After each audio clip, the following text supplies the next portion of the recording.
What's going on, Muscle Monsters? Alain Gonzalez here, and in this video, we are going to talk about matching your nutrition to your training and your goal. All right, it's very important that you change your nutrition based on whether you want to build muscle, lose fat, or even maintain. Someone who's cutting may need more protein than someone who's eating in a caloric surplus. Someone who's in a deficit may or may not need more fat, and so on and so forth. In this video, Tom is going to break it down per goal. So if you want to lose fat, he's going to show you how to break down your macronutrient intake based on that goal. The same for muscle gain and the same for even maintenance, which is actually quite important. So without further ado, I'll let him take it away. Hi guys, today I'm going to talk to you about adjusting your diet to match your training. Now, obviously your diet and training should reflect your goals, and they should work synergistically to propel you towards your goals quicker. It seems pretty obvious, but so many people fail to do this. They do stuff like try and out-train a bad diet when cutting, or they try and gain muscle by doing really heavy weights with low volume, neither of which are optimal for achieving their goals. So instead of that, you should be asking yourself, what is the goal of this phase of training? What type of training best achieves that? And what sort of nutrition best supports that style of training? Now, the three phases of training you're likely to go through are a mass gain phase, or traditionally known as bulking, a cutting or dieting phase, and then a maintenance phase, maybe also known as a transition or a primer phase. Number one, a mass gain phase. Well, what is the goal of the phase? Well, it's to increase muscle mass. What type of training best achieves that? High volume weight training, mostly in the 6 to 12 rep range. What nutrition best supports it? Well, obviously you need to be in a surplus. That's number one. Calories are king. But second to that, carbohydrates best support higher training volumes. Glycogen's the primary fuel for the body of high intensity exercise, so you need to be taking on sufficient carbohydrates to support and actually thrive on the training you're doing, the high volumes of training. Now, when you're in a mass gain phase, you should be looking to gain about 0.25 to 0.5% of your body weight per week. You should establish a total calorie intake that allows you to achieve that rate of weight gain. After you've got your total calories, the next most important thing is to set up your protein intake. Protein is of primary importance, and the needs for the body, mostly people say 1 gram per pound of body weight. Now, actually, that's a little bit higher than you need. What you're looking to do is to maximize muscle protein synthesis across the course of the day. That's known as MPS. Once MPS is maxed out over the period of a day, having more isn't any better. Now, about 2 grams per kilo or 0.8 grams per pound will achieve that. After you've set the total protein intake, then it's a good idea to work out the spacing through the day. So research shows that 4 to 6 meals spread out about 3 to 4 hours apart through the day is best for that. So you've got your protein set. The next port of call is to look at your fat intake. Now, in a dieting phase, the key element you're looking at from your fat intake is to make sure that your hormonal levels are optimal. Now, because you're in a surplus and carbs also support hormonal function, you're unlikely to really suffer with your hormones being out of whack particularly, but having 0.6 grams of a kilo will ensure that that's not a problem. After you've set your protein and fat, the remainder of your calories will come from carbs, and so that for most of you will be quite a lot of carbohydrates. And I'd say the minimum you'd be looking at is 3 grams per kilo, but it may be much higher depending on your overall calorie needs. Now, for a cutting phase, what style of training achieves that? Training will actually be very similar to a mass gain phase. You'll be training with high volumes and as frequently as possible. It's effective because that burns a lot of calories, and it also provides a really good signal to the body to retain the muscle you've built. Now, obviously, you won't be able to train with quite such a high volume of training as you are in a mass gain phase because you're in a caloric surplus. You're consuming less food, so you have a little bit less energy. But you're still looking to push training volume pretty high and train almost in a hypertrophy style. So again, you'll be looking at a lot of work in the 6 to 12 rep range. So whilst you have to be in a deficit, we know that you probably also want to be consuming a reasonable amount of carbohydrates to support that training volume. The harder you can train, the more calories you can burn. So you want your training quality to be high.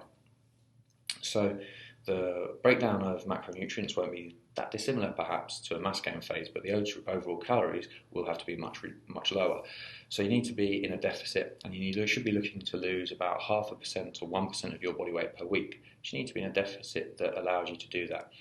So to give you a ballpark figure, to lose about a pound a week, you probably need to be in a calorie deficit of around 500 calories per day. So you set that total calories, then you set protein. Protein, the needs are the same. You want to max out muscle protein synthesis just like you do in a mass gain phase. And in a dieting phase, protein also has the benefit it's quite filling. It has provides a lot of satiety. Now, because you're in a deficit, the risk of muscle loss is there. It's not that big a risk unless you're getting very, very lean, but it's there. So as a result, I tend to set protein a fraction higher and just revert back to that standard 1 gram per pound of body weight guideline. After that, we set fats.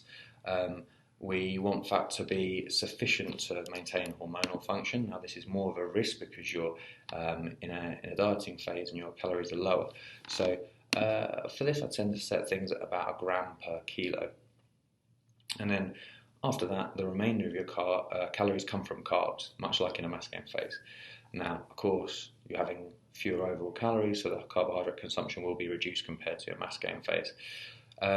As long as possible, they try and keep them really relatively high because, as I stated, they support your training. They give you the energy to train hard, and this allows you to provide really good signals to retain muscle and to burn calories. And for as long as possible, I would make it a recommendation that you try and consume at least 2 grams per kilo of body weight. If you're looking to get super, super lean, of course, you might have to go below that. And talking of going super lean, if you're looking to get sort of stage ready for a bodybuilding show, hormonal function is likely to be somewhat disrupted, even if we have that 1 gram per kilo marker hit every day.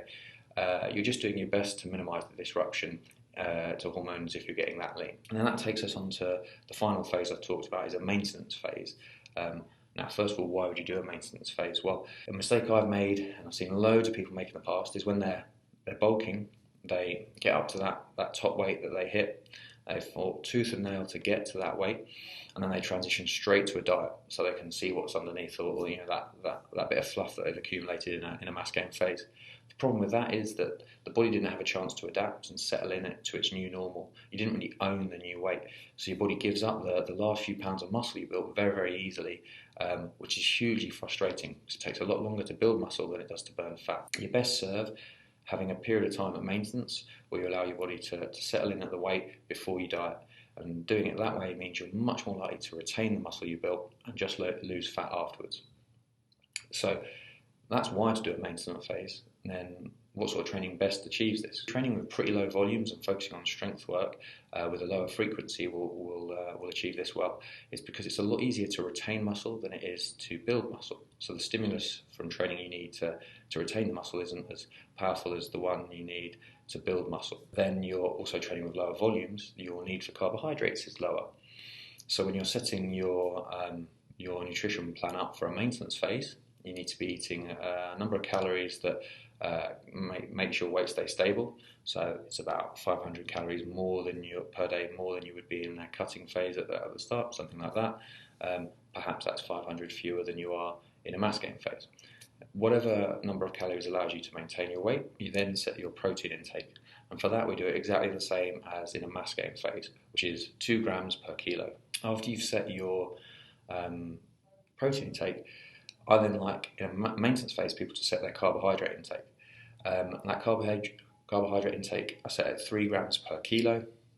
It's probably about half of the amount you're consuming in the peak of your mass gain phase. And then after that, I set fats, and the fats are just the remainder of calories.